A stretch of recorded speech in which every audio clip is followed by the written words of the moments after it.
I'll just go ahead and jump in and give them an overview. Anybody here, feel free to pause me or stop me whenever.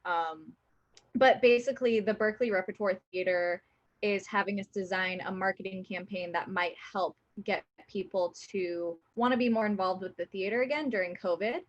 And so with that, we interviewed a bunch of people and we found that a lot of people want to be going back to the theater, but a lot of people want to be safe about it. So we decided to come up with a drive-in theater. And so we just kind of wanted to walk you guys through that actual process of going to that theater and seeing what you guys like and don't like about our ideas. Basically, this map is basically showing, so like I said, we're doing a drive-in theater, and this map shows kind of like where the theater is that we were looking at, or the parking lot that we were looking at is, and it's like Are you right talking down about, sorry to interrupt, are you talking about movies or a play? right. So good question. So it would be plays, but it wouldn't be live. So it would still be on a screen. That's like a projector screen, but it wouldn't be, we wouldn't be playing Star Wars or anything like that. We'd be playing, American Idiot. Yes. Plays and musicals that the Berkeley Rep has done in the past that have been wildly successful, just to kind of relive it and bring the theater goers back and to feel that like camaraderie and to celebrate the love of theater that's been lost these past few months. Okay, so that's the parking lot. We have lots of nice satellite like images here that we've drawn over. Emily, do you want to talk about this, or Natalie? So there are two layout options. I guess we could ask you guys which one you think might work best. This is our first option, and there's the screen, the bar, and this is a horizontal layout, and then we have a vertical layout. So Natalie, if you want to walk them through both of those. Yeah. So with the first layout that we had before, it's like if we were to put the screen up against the building, and so you can fit in 3 rows of cars, and like I kind of measured it out with my computer. I have like a ruler and stuff, and so I drew it out. And this is a potential layout, kind of like the other one.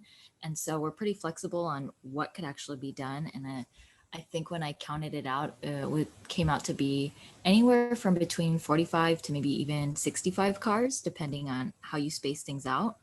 And so you have the entrance over there on the right-hand side because there's only one entrance and one exit. And then that's where we would have check-in.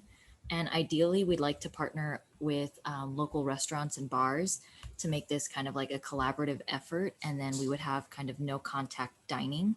So the food would be brought out to the cars, and there would be like a special ticket with a QR code, and just to make it a more engaging experience for people, because that was like one of the insights that we got when we did our initial interviews, was that when people go out to the theater or go to Berkeley Rev, they like to make a night of it, and it's really an event. So they like to go to dinner before or after the show, maybe get drinks with friends, and also get to enjoy the play.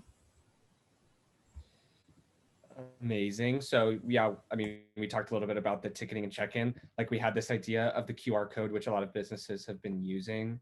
But I don't know. I just think that, and the people in the Berkeley Rep were also really enthusiastic about partnering with local businesses and restaurants. So we thought that could also work. But we'd love to hear a little bit from you guys. Does it sound fun? Would you guys go? What do you think would be like a fair price for like an event like this? Or I don't know. Well, let's first talk about like how the QR code would work in terms of ordering food and drink. I mean, I was actually thinking that same thing. I was like, if you could make the QR code. Damn it, I'm lagging. Okay, never mind. No, I could hear you that time, but. Have any of you guys been to Jupiter's recently for meal service, for dinner or lunch? Emily is the only one of us in Berkeley, I believe, but. Okay.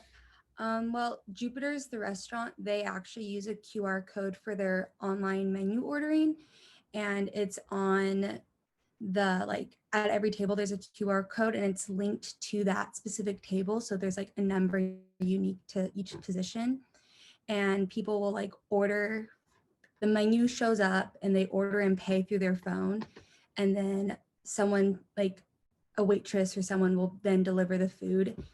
And that works really well for them. And I've had a good experience that way. Yeah, I mean, I think that was something that we were going to do. Like, I think the QR codes were going to be specific to the tickets, which were also going to be the specific to the spot that you're in. But you know, we don't want to make it too complex. So we have yet to decide whether like the QR code would work for like fully ordering, or if it would just be for like having like a waiter come over to your table or to your car or something with a mask, obviously. But yeah.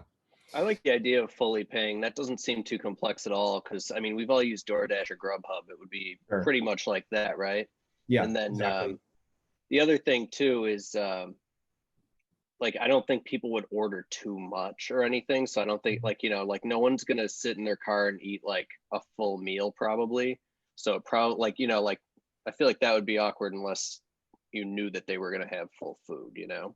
True. Yeah.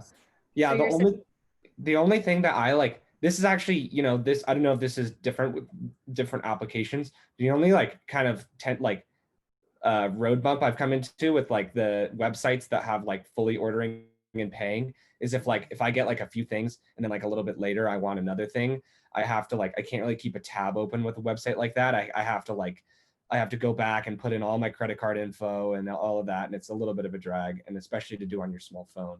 PayPal or Apple Pay would Exactly. If you have Apple Pay, then it's no problem. But yeah. So I was going to say, based on your comment, are you saying that you don't think people would be ordering full meals? They'd just more so be ordering drinks and snacks, and that we shouldn't partner with restaurants who are offering like full. unless it's bar food. Yeah. Okay. Just because like you're not gonna like sit in your car and eat a full meal because you don't have a place to put all of it. You know what I mean? And like if you're on a date or something, like you don't want to eat like fucking enchiladas in front of like some girl that you're trying not to look like a slob in front of. You know what I mean? Okay. So like, yeah, great advice. food, drinks. Got it.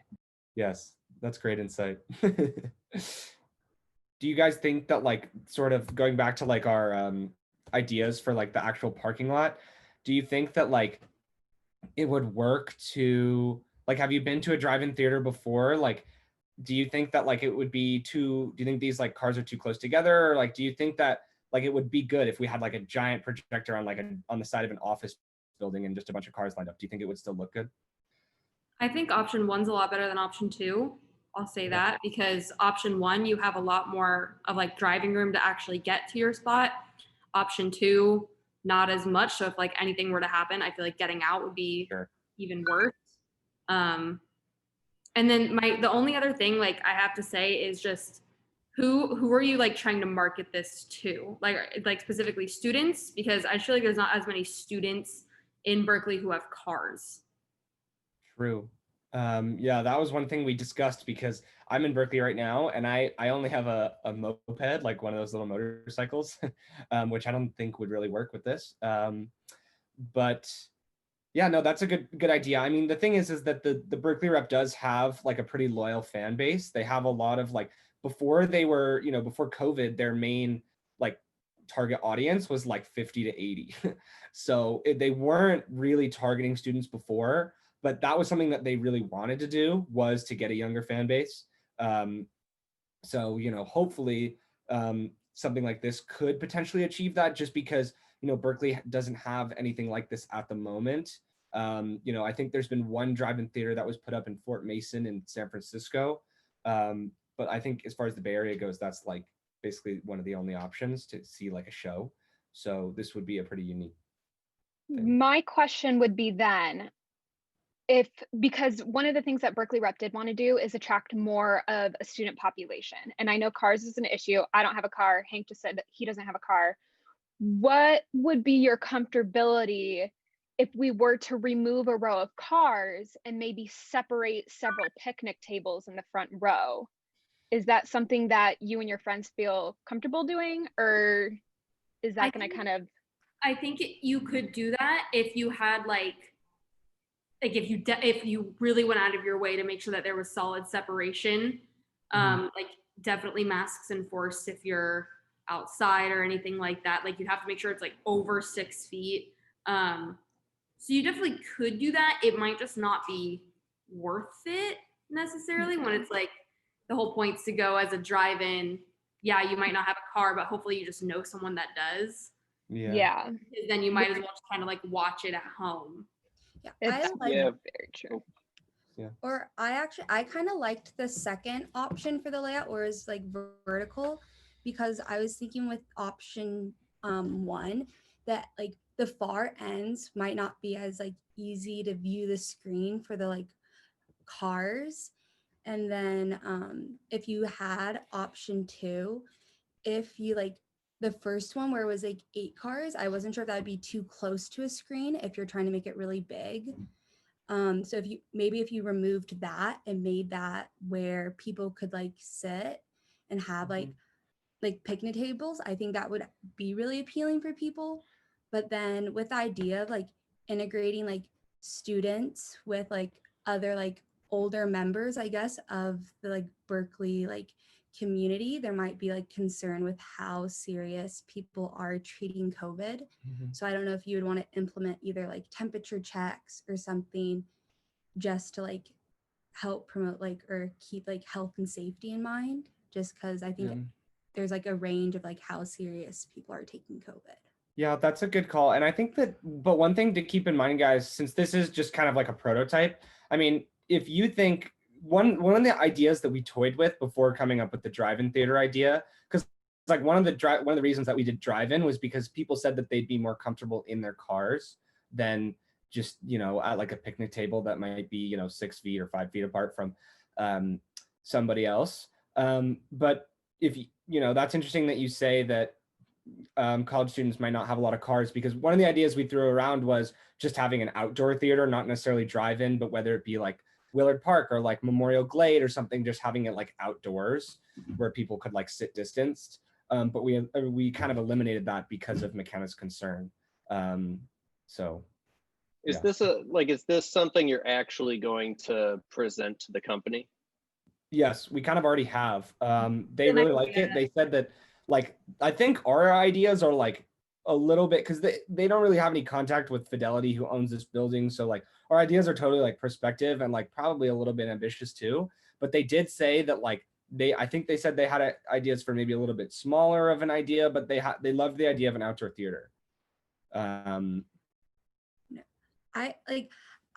actually like a way for you to like purchase or like get like a radio station to have like your audio played across to like if having like speakers or having people in cars becomes like an issue for the audio of a screen.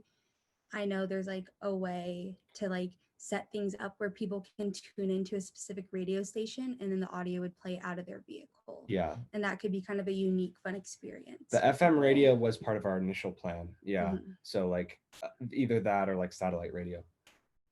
But Yeah, they used to do that at the drive-in, like in my hometown. It's not that tough. They have little transmitters. yeah. In general, do you have any logistical concerns, anybody? This lot, Only don't face the west. If you're gonna have it at sundown, it'll be right in your fucking eyes. Right. Like, you I know. think we would probably try to do like nighttime. So most of the time it would be like after sundown. I'm not sure if we would have more than one show a day, but I do know that one of the concerns that we definitely looked at was the fact that projector screens look awful like when there's too much sun. So definitely something we have to take into account. is there anything in particular that excites you about this, or anything that like annoys you about this, anything like that? Like if you could redo this yourself, would you do anything? I'm talking to everyone, by the way. No, I think it looks great. Everyone loves the nostalgic feel of drive-in theaters. Like I wish there was one a lot closer to me that I could go to, especially because I'm in SoCal, I have a car. I would love to be able to do that. But I think it's really good. Yeah. Maybe if you wanted to add like something to be more like exciting, maybe you could get like some of the performers from the play to like say something in the beginning and be like, oh, you know, like we really enjoyed doing this. Thanks, you know, some background on it so people are more, so it, like it humanizes the play rather than them, you know, just being able to watch a movie. It's like, oh, I'm watching this person like sing and, you know, perform for me and they're right there. Yeah, no, that's actually, I like that idea. We, one of the insights that came up when we were interviewing customers was definitely that they liked the intimacy of like seeing the actors and like seeing their performance. So that would definitely be cool if we had them actually there. I agree completely. I love the idea of humanizing it. That's awesome.